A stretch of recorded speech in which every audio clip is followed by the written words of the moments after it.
Assalamualaikum warahmatullahi wabarakatuh. Perkenalkan, nama saya Mauriska Nabila Hairunisa dari kelas SI 4201. Di sini saya akan mempresentasikan mengenai transisi dari analisis ke desain menggunakan diagram interaksi.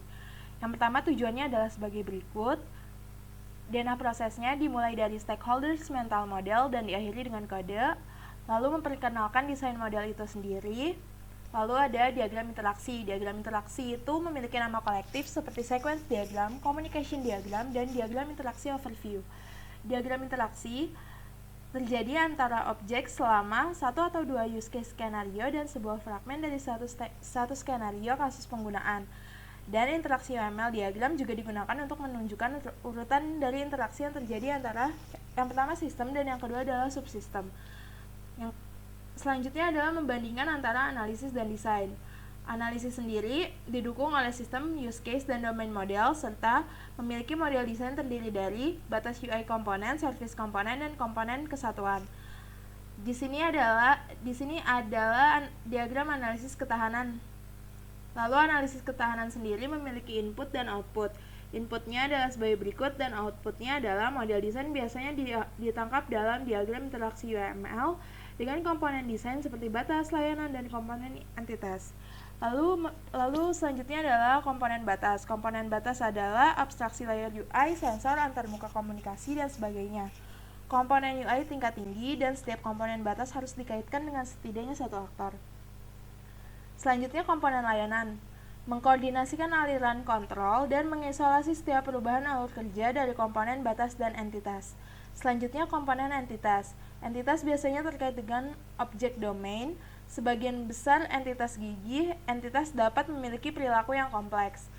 Komponen layanan dan entitas. Objek layanan akan sering mengontrol objek entitas yang sesuai. Objek layanan dapat mendelegasikan ke objek layanan lain. Komponen batas dan entitas. Ini dapat mengambil atribut dari komponen entitas. Menjelaskan proses analisis robustness.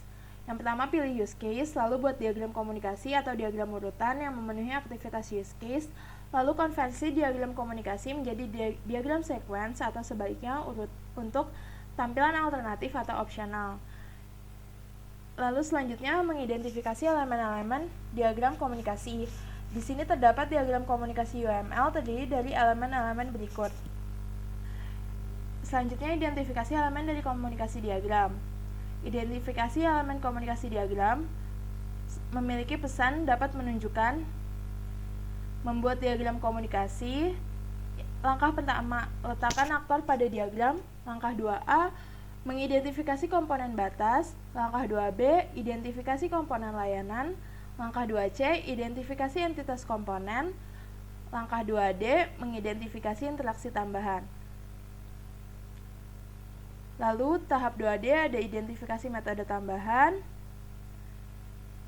Ini adalah diagram dari identifikasi metode tambahan di tahap 2D. Lalu selanjutnya contoh diagram komunikasi. Lalu ini contoh pertama dari diagram komunikasi. Ini contoh kedua. Lalu ada diagram urutan. Bagian selanjutnya menjelaskan diagram urutan UML. Ini adalah identifikasi elemen-elemen diagram urutan. Fragmen. Slide berikut menunjukkan contoh notasi fragmen. Ini adalah contoh dari fragmen. Lalu contoh diagram urutan. Tiga diagram urutan berikut menunjukkan tampilan yang lebih rinci dari create reservation. Yang pertama, skenario primer, skenario sekunder, dan diagram urutan fragmen yang menampilkan detail lebih halus. Detail yang lebih halus telah disembunyikan dalam fragmen. Ini adalah contoh diagram urutan pertama, ini contoh diagram urutan kedua, ini contoh diagram urutan ketiga, lalu yang terakhir kita masuk ke dalam ringkasan.